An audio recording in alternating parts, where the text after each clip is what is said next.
I don't know if that's going to get caught on the stream though, but if it does, that's best intro ever.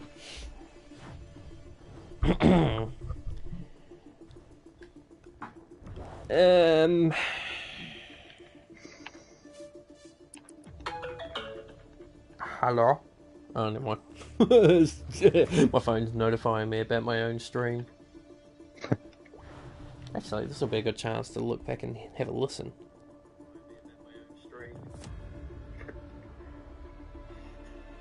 I don't know if that's going to get... Damn it, it didn't! On that note, good morning, good afternoon, good evening around the world. Welcome to Envision Racing League for round 2 of the Formula 2 Championship. I'm Brett Evans, joined in commentary once again by my good mate Guy Tasker, and we have just completed the F1 Championship race. Our new driver from Finland took the honours in the Mercedes. Theodore Dragici had crossed the line in P1, but penalties knocked him into place. For the Aston Martin Mofos, as we like to call ourselves, it was a P7 and P8 finish, so another double point scoring finish. So Guy, we're here at the Silverstone Grand Prix, one of the most synonymous tracks on the F1 calendar. In fact, it's probably one of the longest serving tracks next to Monza. So what defines this track and what makes it such a special place for in the hearts of F1 fans around the world? Well, hello to everyone, obviously. And, well, obviously, it being my home race, it has a special place in my heart anyway. But I think part of it is it always seems to make for some good racing. It's popular with most drivers. Even if you're not that good at it, like me, I still enjoy it a lot.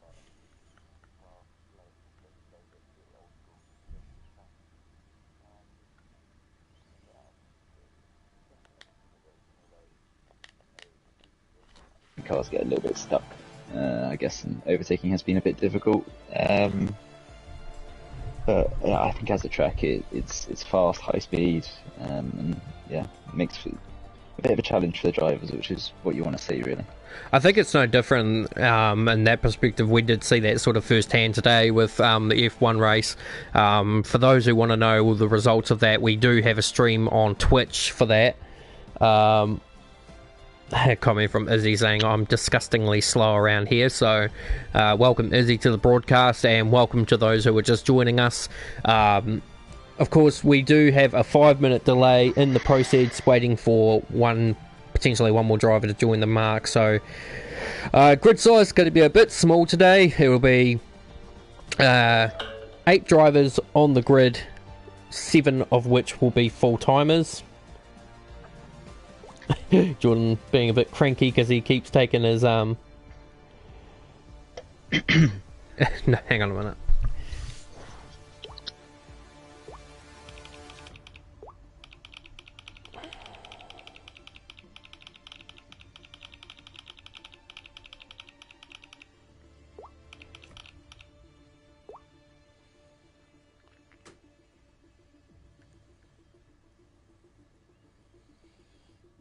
Okay, so I'll just have a quick look at the invite system just to see that everyone that is there should be. And while there is one person who still hasn't come in, and that's actually the commentator himself, still on FIFA. Living the dream. Real Madrid, eh? So, just waiting to see who that... Okay, Roscoe Armour. So, we do have both Premiers, both ARTs with Eddie Vettenbauer joining the championship. He was actually meant to race last weekend, but I think he forgot. Which means it's a complete lineup at ART. Dams is missing a driver. Carlin's missing a driver. And Jordan is acting as a reserve for the Chirao Racing system. Just the banter happening in the chat at the moment.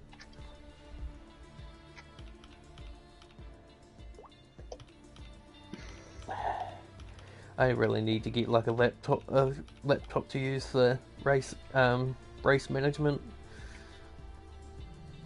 It'd be coming in handy. So obviously in the real life world, FP1 has just been conducted for the championship of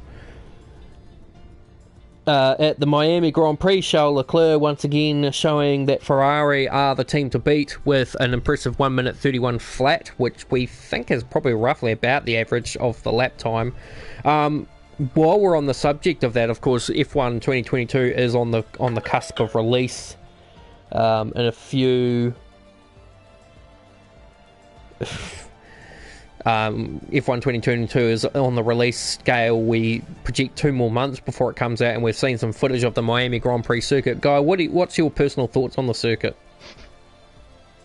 On the Miami track, I have to say that before this week, I was pretty skeptical of it. It just looked like another, as I say, a wannabe Baku. I called it a kind of a. Looked like another Vietnam, kind of no personality to it, a bit of a, I don't know, just a bit lifeless. But having seen it now in real life a little bit, it actually does look like it's going to make for some pretty good racing. Looks like it's got a good mix in there. So yeah, I'm behind it now. I think it looks alright. Definitely, that third sector is going to cause a lot of headaches throughout both racing, qualifying, and I believe Yuki Tsunoda made comments that the safety car restarts are going to cause a bit of a stir in the works as well. So, just going to wait for you to join us into the surf session. We'll get underway. You're just waiting for me? Yep. Oh. Well, yeah, it looks like we don't need that 5-minute wait because the person who is in the car thing has arrived, so... Well, in that case, I better join. So, for those who are joining us in today's coverage, don't forget to leave comments in the chat to ask questions. Hashtag Ask Brady, Ask Guy. Back in business for yet another season, so... It's good to have the old team back in the broadcasting room. Always could go for a pit lane reporter somewhere, but of course it's kind of hard to have it with very little information to go on unless you want to go around the Discord asking people what strategy they're going to have, and even then you're probably going to get met with resistance there. But anyway, but yeah, leave some questions in the chat regarding either the league, the races, the drivers. We know most of these drivers in here actually, so...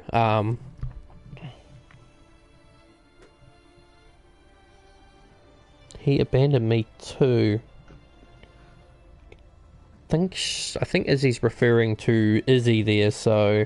sorry, Izzy's referring to Ken there, so... Oops. Hig instead of go.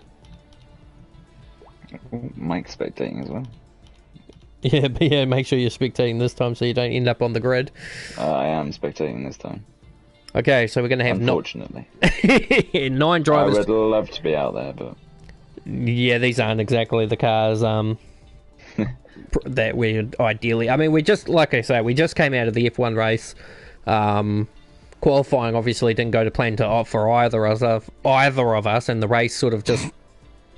The race was sort of just like a matter of just staying alive. Different strategy, didn't play out for me in particular, and then of course an 11th hour spin put pay. Well, I mean, I was probably going to finish in that position anyway. Maybe I might have finished ahead of you in 7th, but the way I saw it, it was just, it was just better to give up position, try and go for the fastest lap, which was a complete bottle job. Didn't even get near it, so it looks like we're going to have a nice sunny weather for at least the one-shot qualifying for the race. Oh, well, this, and of course now we know for a fact that this qualifying is for the feature race, which is to be placed after the event. So what actually happens here, now that we've been given the information to clear it out, is that the qualifying results of this race dictates the grid of the sprint race in reverse. Did I fuck up on the... I could have sworn I set it to fixed. Oh, I did set it to fixed. That's the problem. Shoot. Oh, well, this will be interesting to say the least. But we'll see who can deliver the best result in a fixed setup situation. But at the moment, looks like Julian is setting the benchmark, but we're going to keep an eye on the dams here of Mitchell Osternick, because he is the benchmark driver at this present point of time. And actually, looking at his time trial times in the F1 cars, he's actually quite a bit of an impression there too. So he'd be quite a formidable opponent to be racing up against in both categories. But luckily enough, we've only got him in the F2. But Julian, I'm curious as to what persuades people to race the F2 cars and not the F1. I'm confused as to what people enjoy more about them, but that's just me. Yeah, I think in relation to Mitchell in particular, I think he can't race the F1 on the times that we've got for them. I'm not completely sure if that's accurate, but any which way, he is now in the lead of the session with looks like it could be quite a bit of a margin, but Brent Tamboa, who didn't race last weekend in the car now, he's currently up into P2. His teammate Bo Wigsu not racing today, it looks like. So, yeah, that fixed setup thing was a mistake on my end. Izzy, I got confused on that, so that's my bad. Apologies there. And actually, Brent just made a huge mistake, looks like, coming out of Abbey, because he's just dropped all the way back down from P to P7. Jordan Dittmer is actually currently on course for P3 and secures it. Or maybe not, actually. Looked like Izzy might have jumped up to P3 again. But we'll just wait and see, as Mitchell does take the fastest lap of the road, the fastest lap. Izzy takes P4. Brent was disqualified, as was Julian and Alex Thomas. I wouldn't really say it fucked you over it. Oh shit, pardon my language. Just to double whammy, the F and the S, but 2 seconds is still pretty reasonable. But Jordan Dittmer, pretty impressive there, P3. Roscoe Armour, who had some really good pace in the feature race last weekend out at Imola, unfortunately, it wasn't a penalty, was it? Yeah, no, he had a spin. Sorry, he had contact with Izzy and broke his wing, and then he had to play comeback. But so clear sky conditions, it looks like, for the sprint race at least. I did put the weather system onto approximate weather for the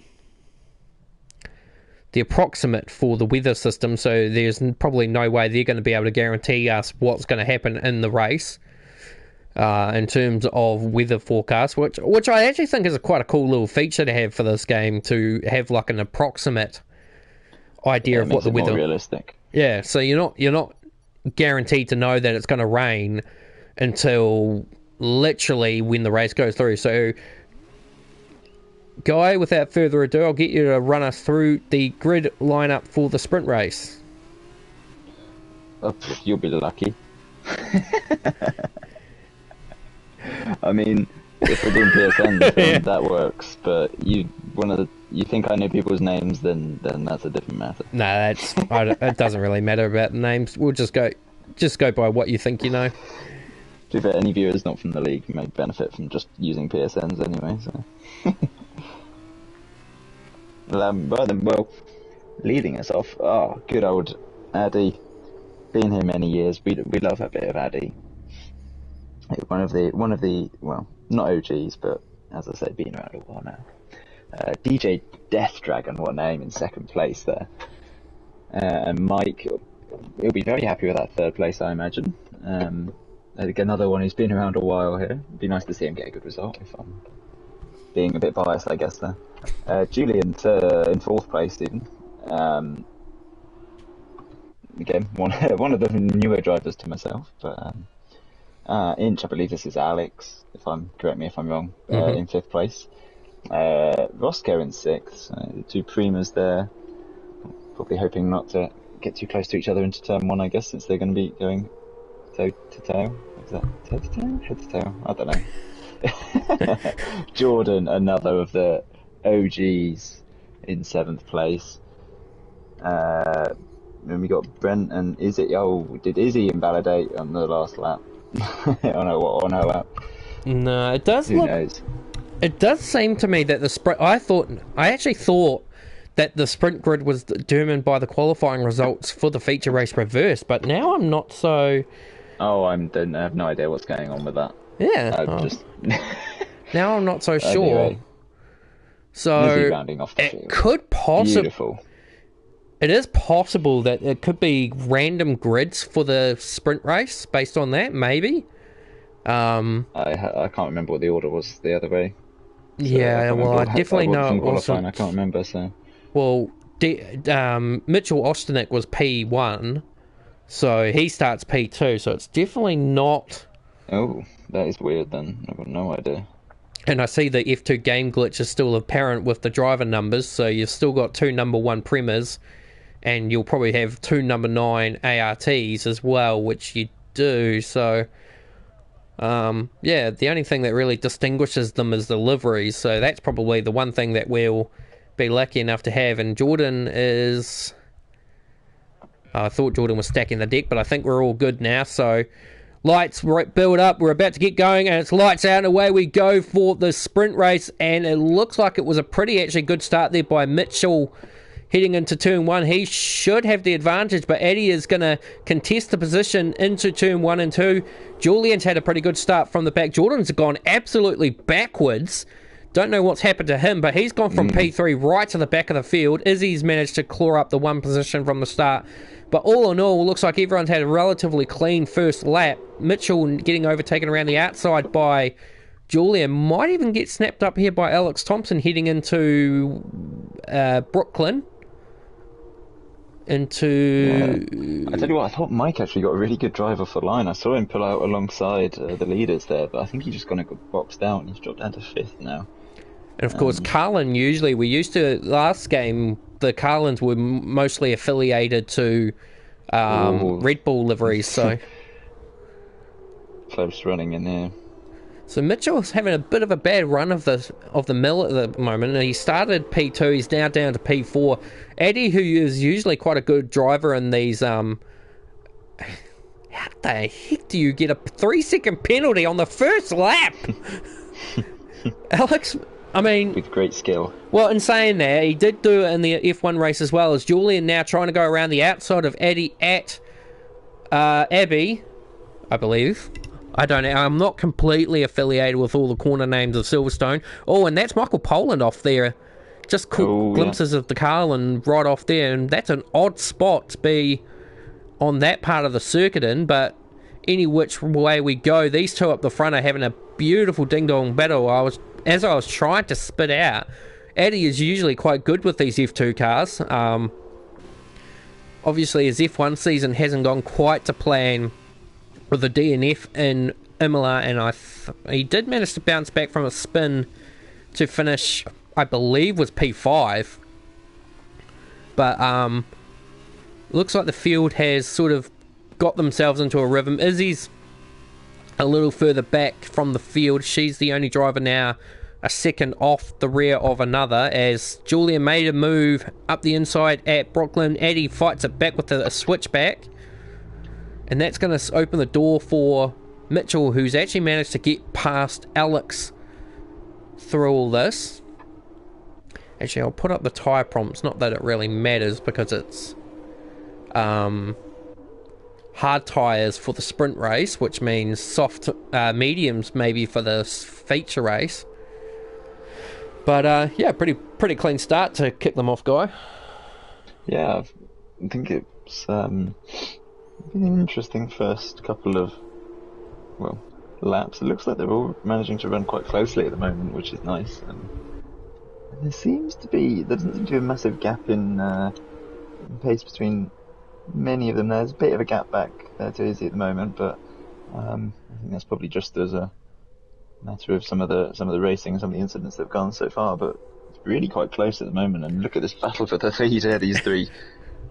I honestly don't think these two have not done a single part of the corner now, or sort of part of the track now where well, as you can see, the fastest lap of the race is just tumbling between all the drivers. So Roscoe in P6 takes the fastest lap of the race. But I was just trying to say that Julian and Eddie, I don't think has spent a single corner now where they haven't been side by side. So brilliant racing. Of course, DRS is now going to be activated, which is going to put Eddie in a bit of a tight situation here, because he's not going to have one. He's probably going to have about 3 or 4 cars, all with DRS. And of course, Eddie, being the front runner, doesn't have any to use, but as Julian makes a move up the inside, does Eddie try to contest it? He does, but I don't think he's going to get far enough up the inside. So yeah. Just had a bit of a snap there. Managed to save the car quite nicely, but almost lost it there. Yeah, just a small snap of oversteer coming out of the fast right-hander, which leads you down towards the original main straight into Cops. Everyone's still within close proximity. So, and when you're in these kind of races where the drivers are all so evenly matched and the pace is pretty good between them, the one thing that you don't want to be doing is being the leader of the track in a DRS train. So, as you can see here, Julian now will come under siege from Eddie, but it does look like Julian's straight line speed, which is strange considering the setups are all fixed. But despite that, as Julian does go a bit wide on the exit of Abbey. Ooh, and that's going to give Eddie a bit of a run at him now. Actually, I've just noticed that a lot of drivers' helmet designs are actually pretty basic. Eddie's running a very simplistic black, well, I wouldn't even call it black as such, but it's a very clandestine helmet design there for Eddie. Of course, not many people have been playing this game online. I know for a fact that I've only been playing, like, literally the league races and sprint mode championships are the only thing I've done remotely close to online racing on this game. I've only had the game 3 months, so that just goes to show the differences in how, you know, different people operate. But the field's still pretty separated. Well, we got that Alex having a look. He was having a think about a move on Mitchell there. The top 4 still separated by only, well, just under a second, so it's still pretty into it. And I wouldn't actually discount Brent and Roscoe just yet. These two are still within DRS of the front pack. In fact, if anything, they're about to join this queue, so it's going to be interesting to see what happens when the tyre wear starts to play an effect. Jordan and Izzy are having a pretty good battle actually for positions 7 and 8. Of course, these two are the last points paying positions. Jordan is a reserve, however, so Izzy doesn't necessarily need to worry about him more so than Michael Poland behind, who's 4 seconds back. So Izzy can afford to let Jordan through if she wants to, if she doesn't feel like she's got the pace to keep him behind. Meanwhile, up the front, looks like Julian's managed now to break away from the field by just over a second now, so Eddie's starting to feel the pressure from behind, it looks like. Yeah, this is just giving Julian a bit of breathing room here, isn't it? And I suppose that was one area that Julian is going to benefit from being out in front there with the tyre wear, as you mentioned. Those cars behind are just going to be having to work their tyres that little bit harder in some of the dirty air. But Julian should be able to manage his a little bit better, but he's got a bit of breathing room now as well, so let's see what happens in this group behind, because there's, Addy's going to have a repeat of the other lap, it looks like, into Brooklands. I'm just riding on board with Mitchell now, watching this as it goes through, and actually Eddie's teammate Alex there actually fancied a move up the inside, trying to follow Eddie through, well, trying to follow through on Eddie, keeping Mitchell off the racing line. It's one thing I've always found interesting about the F2 cars is the level of which you can attack the car, attack the corners as much. With the F1 cars, you obviously got to be so ginger with your steering inputs and being able to just throw the car in and hope for the best. With the F2 cars, you've probably got a bit more room to move the car around a bit, because the cars are slower, so they don't generate as much downforce, so you don't have to be as you've got to be a bit more aggressive in your tuning inputs. But right now, Mitchell, who was absolutely braining the fields in Imola, has found himself in a position where he's actually vulnerable to those around him. Unfortunately for Alex, as we just watched Brent go horrendously wide on the exit of the last corner. The only issue going for Alex is that he's got a 3-second penalty, and based on how the field is running at the moment, it's probably not going to be a good chance. In fact, as Brent makes a daring move up the inside, which is going to turn into the outside. If he could pull this off. Wheel to wheel. Just going to squeeze him out here. Yeah, no, side by side. They've left him room, some good fair racing. Riding on board with Brent there just quickly as he goes around, tries to go around the outside at Brooklyn and gets it done. Alex. And Roscoe's going to get a piece of this now as well. He's having a sniff. Well, he's a bit further back than I would have thought, but this battle has helped Mitchell break away. So I was just saying that Mitchell was caught in a problem where he was embroiled in combat with both ARTs. Now one of the ARTs has been disposed of in terms of the racing positions, but in saying that, if he can't get through on Eddie, the next problem will be that Brent looks like he's starting to find some pace on these tyres, and as a result he's gonna maybe bring himself up into this battle if Eddie and Mitchell can't get a move done. And you can see that Eddie positions the car on the middle of the circuit, which means that it makes it hard for Mitchell to decide where he wants to go, because obviously you want the inside because it gives you traction into the next corner, but the problem is it also compromises your run, which gives the opponent enough time to do the try and get underneath you into the last few sections of corners. But then when you go around the outside of your opponent, it makes them vulnerable for the over and under. So it's a very tricky corner, and Eddie has been in the game long enough to be able to put his car exactly where he needs to, and that's probably just coming from the years and years of experience that he had when racing with us as part of the Transnation Esports. Yeah, he's digging into his bag of tricks here, and I do wonder whether the neutral setups maybe is just affecting Mitchell a little bit here. You know, maybe he is just suffering as a result of that. Maybe he had something up his sleeve, but we'll never know really. And it's interesting because it makes it a level playing field for everyone. So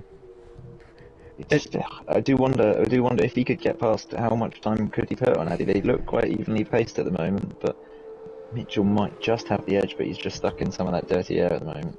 And that's certainly one thing that's going to be an interesting playing point for F1 2022, of course, with the 2022 cars, whether or not with the ground control, that if there's going to be any effects with the dirty air. Porpoising's definitely going to be an interesting telling point, though looking at some of the gameplay footage, porpoising doesn't look like it's a feature, or either that or they're just not on good enough tracks, because Miami is a new track, so the surface, just watching Mitchell have a bit of a think about it.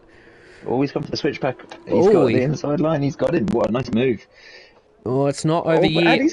Back. Oh, contact. Yeah, Eddie got on the curb there, which just hindered his acceleration, and as a result, contact there, and that's front wing damage. But I think if we knew one thing from Mitch from Imola was that never slowed him down. But actually, in saying that,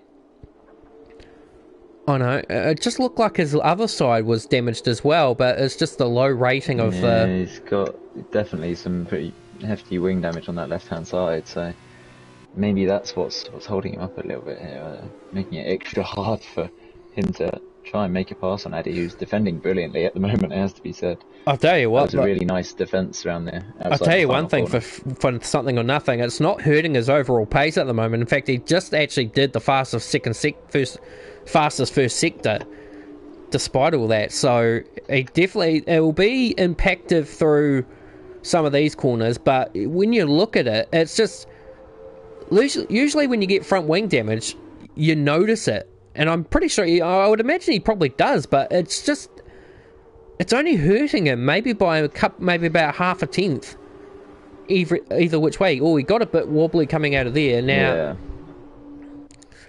But this battle, actually, there's quite a battle brewing up behind them. There is. There's a real little group. Oh. When Roscoe's looking to the outside of Brent, he's gonna try and stick it out, but Brent will have that covered for now. Yeah. So, with all these systems in place for the next game, it's going to be a very interesting telling point to see. I mean, every new game that we have, there's always someone who, as Roscoe picks up a 3-second penalty, which means that the race between him and, in fact, Alex is just... Did he pull that off? He did. Daring move up the inside at turn 1. You don't see that too often. And usually when that happens, it's usually on the account that someone's had a bad exit out Alex going around the outside of Roscoe. He's made it stick. Good move. Not sure who's going to have DRS here. They might both. No, it looks like Roscoe has the DRS, who's going to come back at him into Brooklands. And he squeezes Alex out of it there nicely. That was probably that was probably a bit of a warning to say, you've made your point. It's very similar to what Verstappen did to Hamilton in real life last year. Just the inside line, you're going to slam the door on him. Yeah, and then a few corners later, well, we know what happened after. Yeah. Hamilton got his own back. Yeah. And Brent. He's come for it. He's got it. I think Mitchell knew that he just didn't have with the front wing damage. He knew he wasn't going to be able to turn it in enough to block it off. You're really gonna struggle through Maggots and Beckett's with that front wing damage. Oh, we got a yellow flag. Was that Michael Pollan? Not sure. He's got front wing damage, actually, Michael. But Jordan's been disconnected for a little while too. So, oh no, Jordan's actually just taken. Jordan's just basically taken a whole completely new race line out of Maggots and Beckett's, so it's now just Maggots and Chapel. As Izzy's actually running a very quiet race in P7, there'll be good points for her championship campaign. But yeah, this battle up between Roscoe and, well, now it's Roscoe, Mitchell, and Alex is starting to heat up quite a bit. As Alex, contact front wing damage for Alex. Yeah. So definitely, the red mist is starting to descend on a few of these drivers as the laps count down.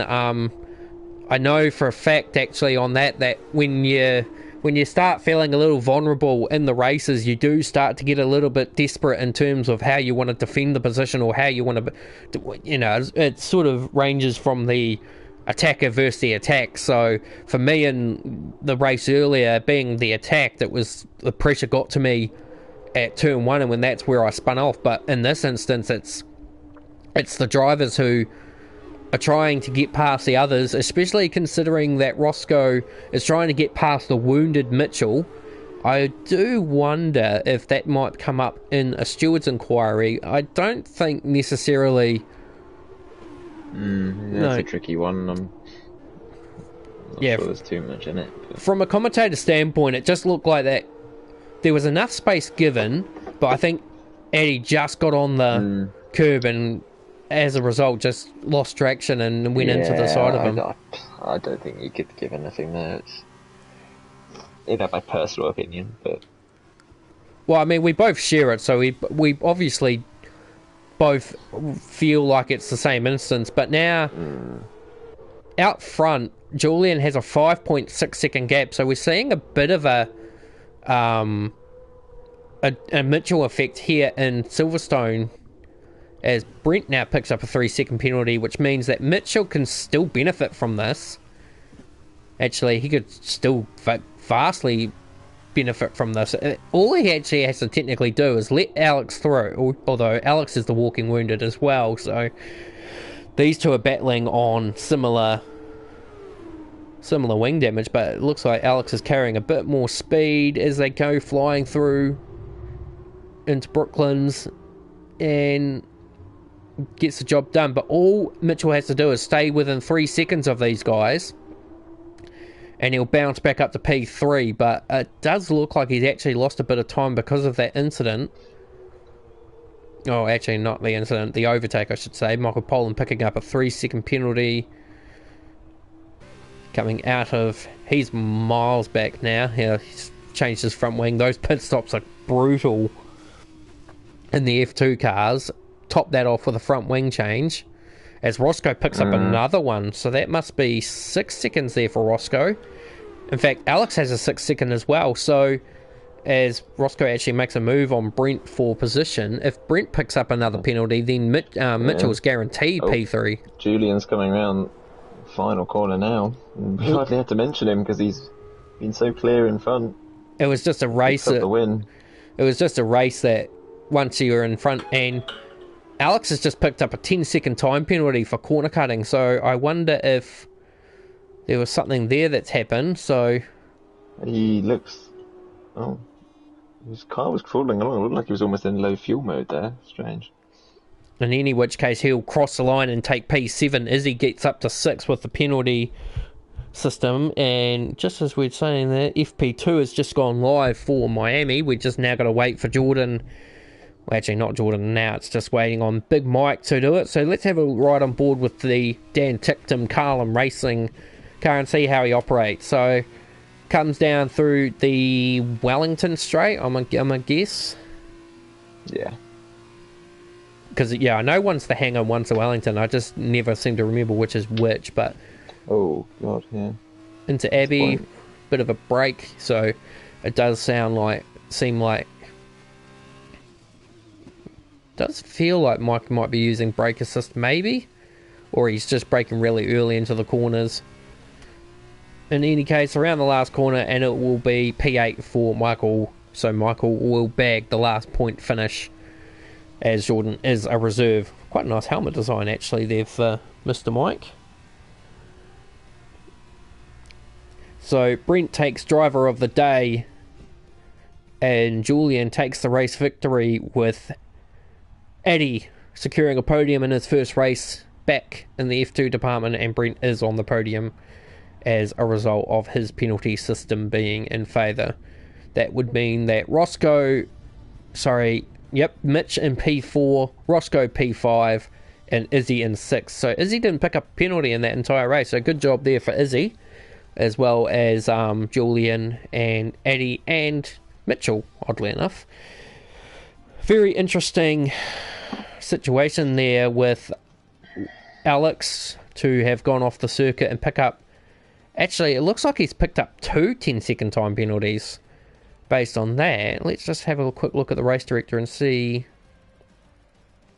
Yeah, two 10-second time penalties, one for exceeding track limits and one for blatant corner cutting. So maybe he went off the circuit, and as a result, yeah, we did see that wing damage, Mitch. So we were in pretty good eyes of that one. So now we go to the feature race, which is where the qualifying we saw at the start of the Grand Prix is where we see the pace. I mean, it looked a little overcast. I don't necessarily think it means it's going to rain, but yeah, it could be telling. Ooh, yeah, it is. It looks close. That might be interesting. Bit of rain just to spice things up a little bit. The thing is that when you set the grid for the qualifying, you can only set it for the feature race. So I guess it must mean that the grid is random for... Well, actually, I think if I'm not mistaken, I think the first sprint race back then was determined by the championship order. Reversed, maybe. But, of course, because we're not doing a Champion League race system for either of these, maybe it just goes random grid for the first sprint race. But in any which case, now we go through the TKA Media starting grid for the feature race, which is the qualifying, one-shot qualifying we did see, and that puts Mitchell on pole position. So starting on pole should probably alleviate a bit of his woes from the sprint race, and he's actually going to be the only driver to start on the opposing tyre, so that's going to be a real interesting telling point of strategy. Roscoe Armour in second place, Jordan Dittmer with that incredible third place in qualifying. Of course, his start in the previous race from third didn't go to plan, and he ended up at the back of the field. Then Izzy in P4, so another good qualifying in the feature race for Izzy, who bagged up a third in Imola. Eddie in P5, second place in the sprint race, his first race back in the F2 Championship. Of course, he is a champion of the sport. I believe he was actually the season 7 F2 champion, I believe. So he's a former champion of our former league. So he's tasted the success. He's looking to get back on it. He's tasty, is he? Tasty but not moist. Oh. Brent in P6 in the MP Motorsport, his first race of the season. His teammate was in the race last weekend, Bo Wigju. Of course, Bo was the pole sitter for the feature race at Imola. It didn't convert. Julian, our race winner from the sprint race, is in P7. He invalidated his lap. Alex, with that really interesting last lap moment in the sprint race, he's in P8, and Michael Pollan at the back of the field. So 9 cars still. Our F2 attendance is getting bigger each weekend. It's just, unfortunately, not everyone's committed to be able to race at the times straight away. But we are hopefully certain that come season 2, we will get more drivers. Of course, this is a shortened calendar, 10 races. Of course, with F1 22, the release date of 2022 clashed with the calendar, so we had to drop 2 races. But anyway, lights are building up, and lights out, away we go for the feature race. Good that we don't have to do that waiting function anymore. And Mitchell gets off the line beautifully. Izzy and Jordan are having a stoush. Jordan gets carted offline, and as a result, Addy and all that get through in one piece. Addy's actually trying to make a move on Izzy. Doesn't get it done. So Izzy up to P3. Good start from the Irish woman. Do you still call them an Irishman if they're a girl? No, I don't think so. Yeah, I'm gonna have to do some. I'm gonna have to do some. I'd say Irish woman. Yeah, I'll have to do some research on that one. But either which way, she's currently P3. Addy and Julian having another battle. So Julian's made a beautiful start. He's clawed his way up from 7th up to 4th. Ooh, we've got a side by side. We've got a 3 potential 3. We're going to have a 3 wide. Are we going to have a Hamilton Verstappen moment here? Not quite. Not quite, but I tell you what, there's probably nothing in it there. Jordan's gone from P3 down to P7, so he's falling down the field. It looks like Jordan's 1 lap pace is pretty decent, but his race pace is just not translating it as such. Michael's fallen back to 1.4 seconds from the back. Of course, he did start from the back, so he hasn't made any ground at this point. But move here, Izzy and Julian. Alex is off. I think there was contact with Jordan. He's hit the wall, but he's managed to keep it going. He's lost his whole front wing. That's quite a fair way out too, actually. So yeah, so I think it was on the entrance to the corner. I think he was on the outside of Jordan, and I think Jordan might have just moved across back to the left and not realised he was there. Just caught him and sent Alex flying off into the wall. So I would say that the stewards who had a pretty quiet day, in fact, that's brought out the virtual safety car, which will probably alleviate a bit of that damage for Alex. Not a heck of a lot, because the pit crews are pretty slow on this transition. But Mitchell's done a pretty good job to stay ahead of the field on the opposing strategy. So when this all transgresses into the switch around, this will actually play right into his hands. And with virtual safety car out, what this does actually is that it means that all the medium runners' pit window gets closer and he continues out. If they continue to have more safety cars, virtuals and all that sort of stuff, that puts the medium runners in a real bad spot. Now I'm guessing this virtual is going to end now, because these front two have actually Roscoe and Mitchell have pulled out quite a chunk of a lead. I'm surprised that I could have sworn that Julian was a lot closer than that. So Julian's been caught. Oh, and Addy and Izzy. Izzy just had to get out of it there through maggots and a bit of contact there to the wheel. Capitalised, and Brent's kind of snuck through as well. And up the inside, let's see if they can get through side by side into Abbey, and Brent gets the spot. Izzy actually fancies a move, follow through, but usually that's just how the line works. In fact, is he going for a bit of a cheeky? Cool about it. Oh, I don't think Izzy was entirely impressed with what Addie did there, so just wanted to make her emotions there abundantly known, but manages to hold out either which way. But up the front, we've got a good battle here between Mitchell and Roscoe, and this is for the race lead, of course, because of the opposing strategies. It shouldn't really come as a surprise that it goes into perspective. Now, what's going on here between Jordan and Michael? That's a battle swap for a position. Jordan's slowing. I think Jordan left. I think he got disconnected, or he left. But just after the contact with Alex. I think, yeah, would more said he left the session. More than likely be a disconnection. Yep, there he is back in. So yeah.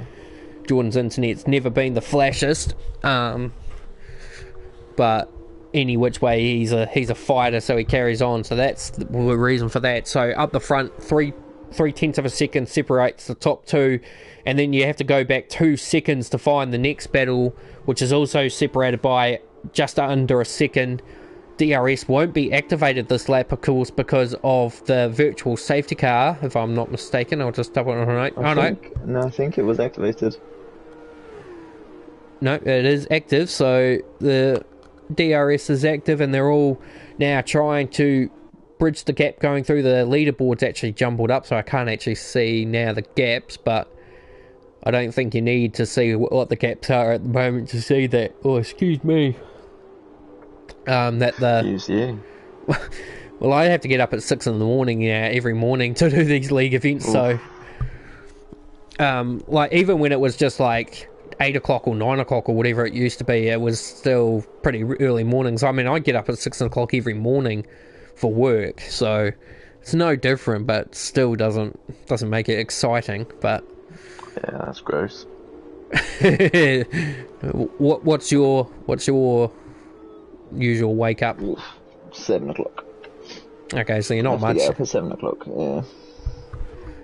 But then again, you also have dinner at the wettest hours of the night too. Like, it's quite late.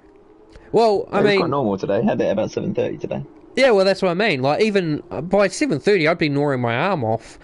I usually have dinner at like 5 o'clock or 5:30. Oh no, I get home just about then. Well, I mean, I know people have different orientations, but I guess maybe I blame my father for that, because he's always been such a meticulous person in terms of what time everything is. So, you know, breakfast. I always had too many things to do in the evening, so we always had to eat late. Yeah, breakfast ends at 10. Lunch is 12. Roscoe's having a run for the lead. Oh, he is too. So he's done it. He's up the inside. And not bad of a job there from Mitchell to hold on for 4 laps on hard tyres to... Well, he's not exactly done with it either, so he's going for a move. He went for a move there just to signal his intentions as Julian dives into the pits. This is a little bit earlier than I would have thought, considering I would have thought the mediums probably have at least maybe 6 or 7 laps on them, although if I'm not mistaken, I could have sworn I just saw Rain as Jordan's AI does the fastest lap of the race, which I'm not... I don't feel like that's correct. I'm just going to have a look at that. Yeah. Oh, no, it is. It's 0.4 of a second faster than Roscoe. But he's dropping back from Mike by, like, rapidly. So how's it say the fastest lap of the race? I wonder if... that's definitely got to be a glitch, because... yeah, I think it almost certainly is. It does seem to do that when drivers disconnect. So, yeah, Julian's strategy is for an undercut policy, I'm guessing, as Alex picks up a 3-second penalty for extending the track limits. And Mitchell hasn't actually dropped off the back of Roscoe either. So maybe Mitchell thought, I'll let him through, follow him, make him burn up his tyres faster, and then he'll have to pit early. So it's actually quite a good thing when you're. Well, let's just be realistic, and I'm going to apologise to any people watching for what I say on this, but when you're young, you don't have commitments. You know, you don't have a job. You're at school. You don't have a partner, or you're not focused on so much stuff. It's very easy to be able to practice and have the pace. When you look at Mitchell, who's on the the hardest compound, staying with the drivers on the faster compound, and based on that, he's going to be super quick on the mediums.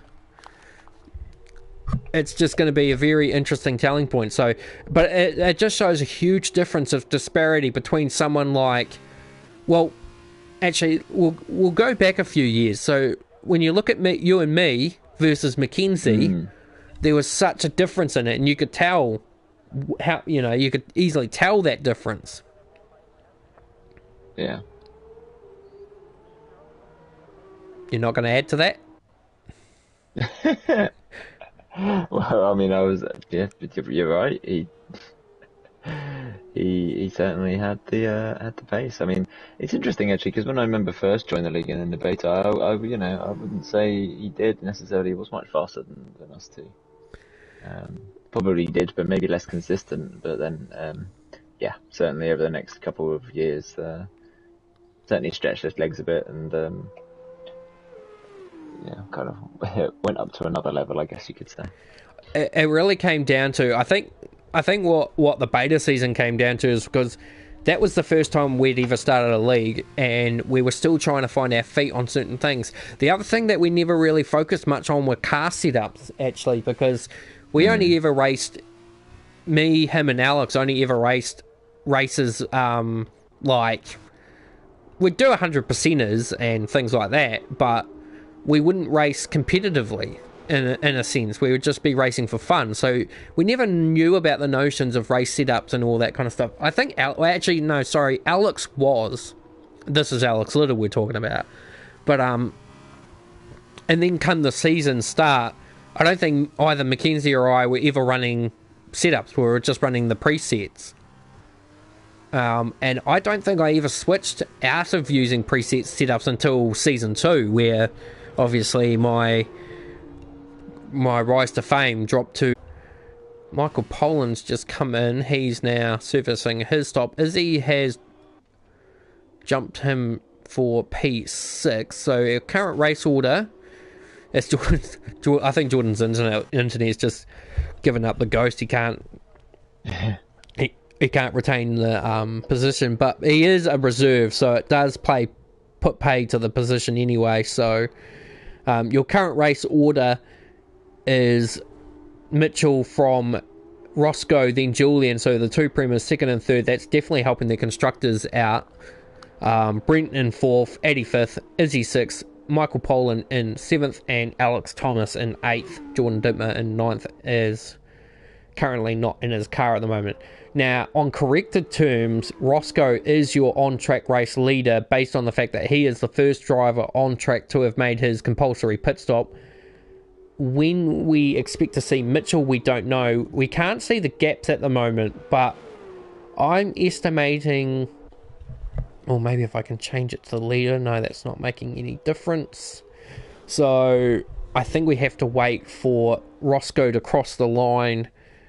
Every time Jordan disconnects, it actually disrupts the leaderboard. So we're just going to wait for Roscoe to cross the line, and we will then be able to see what the gap is. 29 seconds. So the transit time from, I know Britain has one of the worst pit lanes in terms of. No, we've got the best of everything. What are you on about? I'm talking about in terms of it being long. No, you're wrong. It's amazing. Britain is perfect. Good morning to Walden in the chat. Welcome to the broadcast.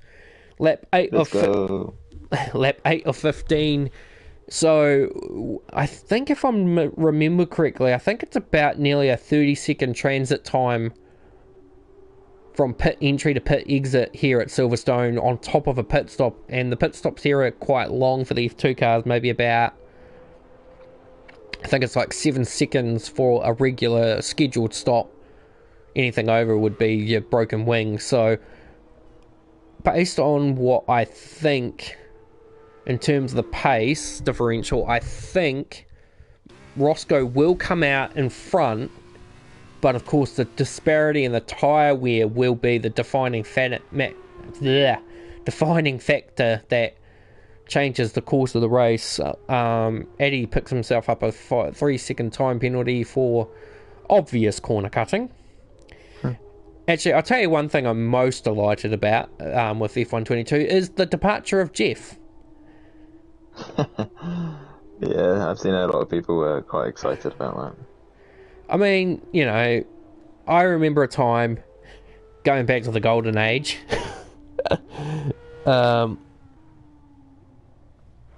You know, it's just one of those things where in 2012, F1 2010, or not even 10 actually, no, I think it was 2011 through to 2014, we had an engineer by the name of Andy Knight, and he was great.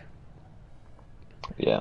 And then 2015 comes along and we get Jeff, and I tell you what, the amount of abuse, cursive, and, you know, all that kind of stuff that I hurled at Jeff over the last 6 years of F1 gaming, it's just extensive. But, you know, this new engineer, different sound, very different, but it looks like it's going to be a bit more interesting because it's going to have a bit more play-by-play effects as if it was an actual race engineer, so it's not just pre-recorded information. So it's going to be quite interesting to see what this character, I think his name is Mark, is going to do. Now, that conversation was just what we needed, because we've got Mitchell now in with a 30-second gap to Roscoe, so this will be an interesting telling point. So we know 30 seconds was the gap when he entered pit lane. What will the gap be? And this will help us understand our transit time. So pit in, tyre change, pretty good stop. Looks about maybe about a 4 or 5 second stop. Roscoe is now just coming around the last corner down the straight. He'll have the momentum, but will he have the track position as Mitchell plants it? Roscoe will get ahead, and Mitchell, But only just. yeah, Mitchell fans in just behind, so the gap is just a second. So okay, so pit transit plus a stop is about 31 seconds. And that's in a F2 car, so we'd probably not shave a couple of seconds off that, so about 28 seconds in an F1 car. But yeah, I don't think... The one thing I think that's not going in Mitch's favour as such is that the disparity between the tyres is only 3 laps. So mediums to hards. Now, if you take into the fact of the compound differences, you'd probably add maybe 2 laps more to Roscoe's current regime. So right now, there's a 5 lap difference between the tyre compounds,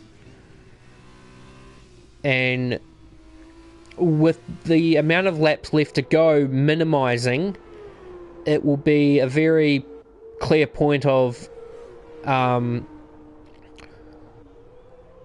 Roscoe is not going to give this up without a fight. We know this. But the real question then lies in what happens from there on in. Now, I actually am going to have a look at the penalty count, because Roscoe does have a penalty anyway, so Mitchell doesn't actually have to be super assertive if he doesn't want to, but at the moment that doesn't seem to be an issue for him. 6 second penalty for Alex Thomas, 12 seconds for Michael Poland, 6 seconds for Addy, 3 seconds for Brent, and 3 seconds for...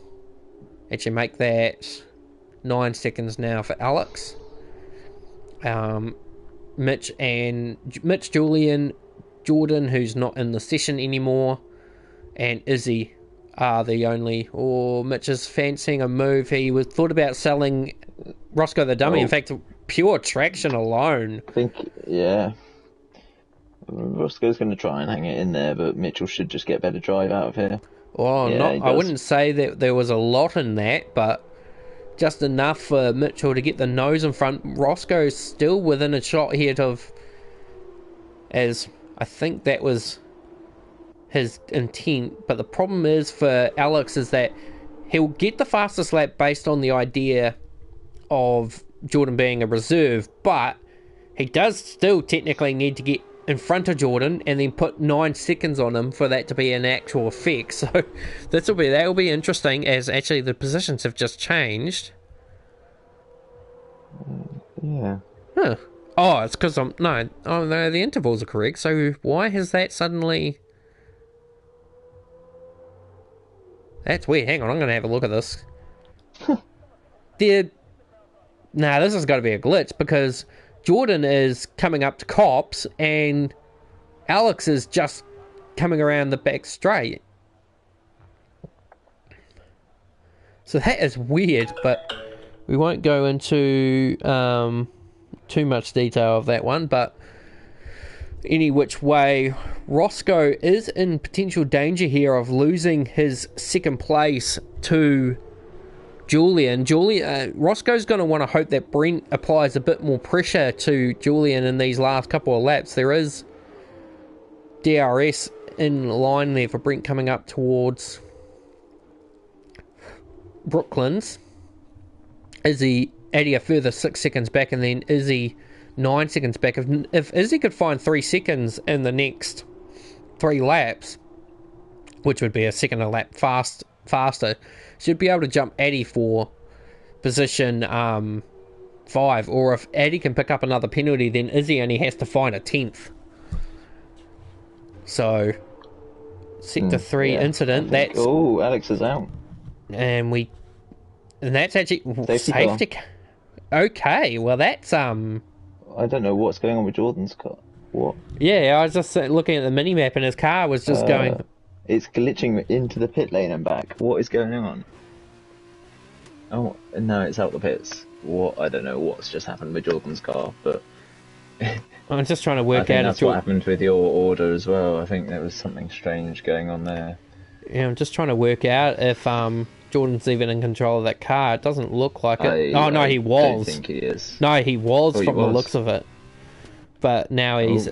Now, what does this mean? So, this puts Izzy in the prime position of bagging a podium.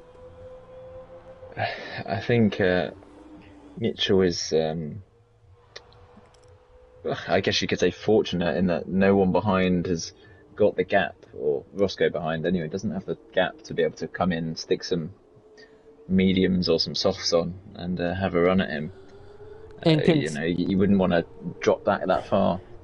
And this is going to be interesting, because the safety car coming in on lap 13 or 14, this suggests to me that this will be literally...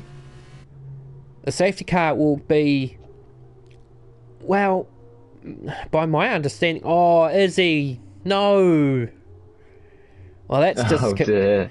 She'll be able to jump Addy, but that's about as far as she'll get. So that's now disabled P3 and put P5 at least. So that's a huge blow there, unless someone else picks up another penalty or Julian picks up a penalty somewhere. But so to my understanding, this will be either the safety car is going to come in straight away, literally on this lap,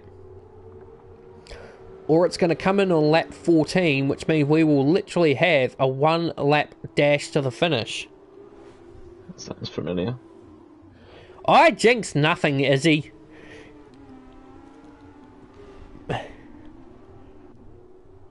People talk about me in commentary and I don't. Oh, okay, so... Yeah, so... What's the point? Weird. A virtual would have been constitutional. It bunches up the field and it creates this different complexity to the race conclusion, but of course you don't have DRS because DRS activates 2 laps after the safety car, which is pointless now. So you've got a 1 lap, pretty much a 2 lap sprint to the end with no DRS and a handful of drivers with penalties to their name. Julian's going to be the benefactor from it because of the fact that he doesn't have one, unless he does pick one up, and then that changes the complexity of the race altogether.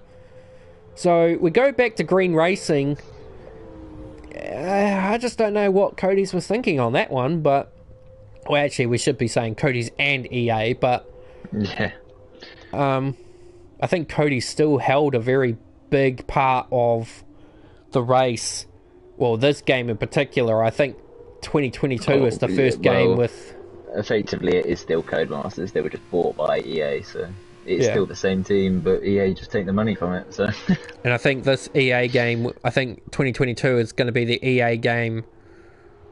Oh, Addy and Brent, more contacts between the two of them.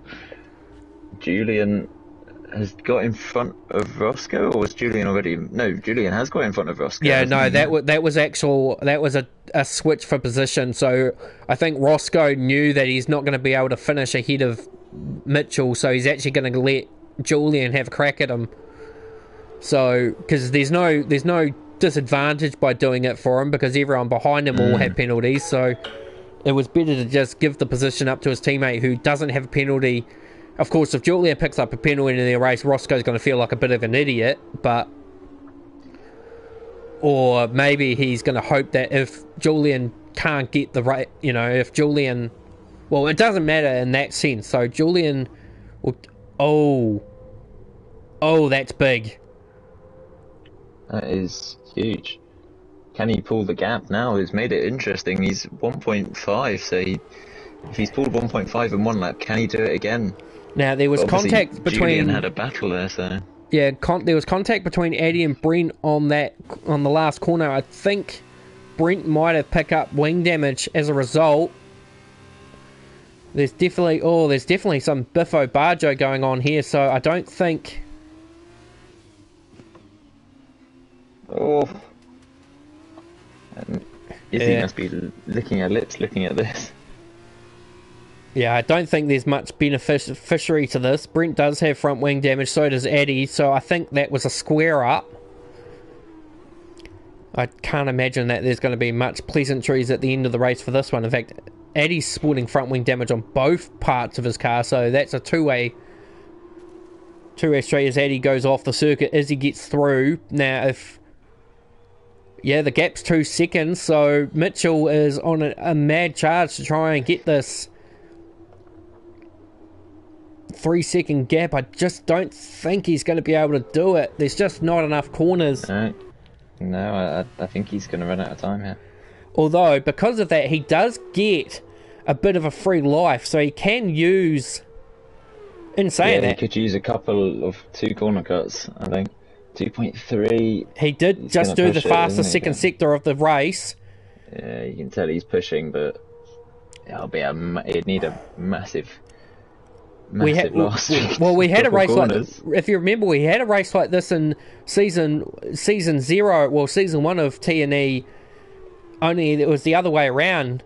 Well, actually, no, it wasn't, but remember, Owen Bennett had a penalty and Alex Little came from behind to take the victory, but that was in a different circumstance. That was Alex clawing in the gap rather than Mitchell trying to make it. So 0.5 of a second is the end result. It is a 1-3-4 Prema, and Brent will take P4, Izzy P5, and Addy in 6. So I just don't know if that incident, well, what happened there is going to be... We've got a video here actually. Let's have a look. So it's a video of Alex. Now he's coming through the last 2 corners, and then Jordan's car is just absolutely stationary on the track. Oh no.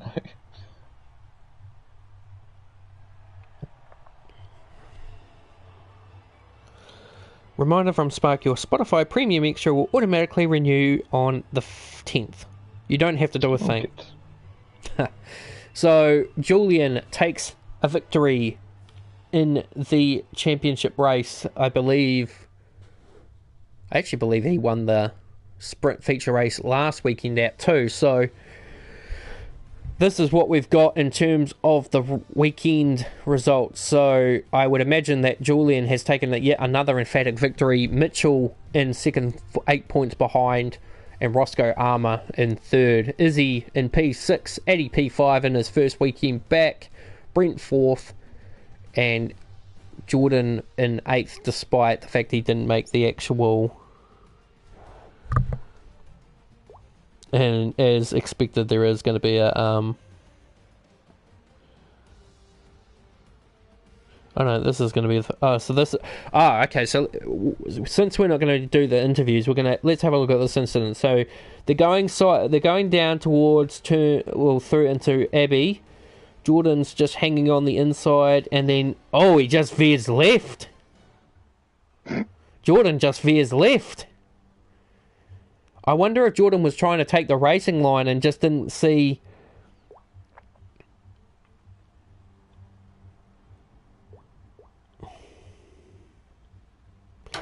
Yeah, Jordan, I would just recommend your internet. But anyway, Guy, what was your personal thoughts on that race?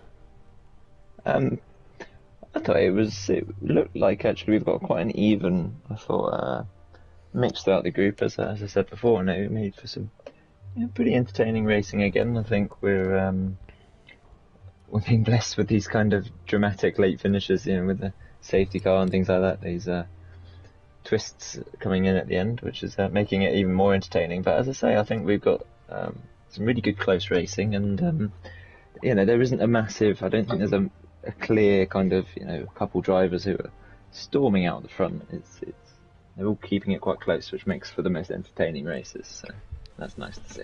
Well, I'm unfortunately stuck on this results page, so I can't do anything more. But any which way, thank you for watching, everyone, for this coverage of the F2 Championship. We're hoping that we're going to get commentators for the F1 department sooner rather than later. Just this comment there from Julian. That's quite funny, actually. But in any which case, tune in tomorrow on my personal Twitch channel, Brett_Evans_97, for the GT7 Championship race at the Dragon Trials Seaside for the Super Sprint. Can I make it 4 in a row? We'll see. For now, Brett Evans and Guy Tasker signing out from Italy. From Silverstone. Jesus. It's been one of those races. We're signing out from... Hang on, I'll just have a quick check of that comment.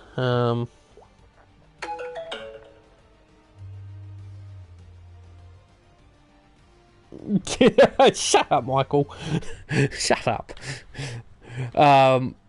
Anyway, we're signing out from Silverstone. We will be at the Circuit de Gilles Villeneuve for round 3 of the championship at Canada. Can the Aston Martin mofos continue their current points regime? Only one way to find out, and that's to tune in onto my Twitch channel again. Hopefully, we'll actually have commentary. So for now, Brett Evans and Guy Tasker signing out. Thanks for watching, and we'll see you next week.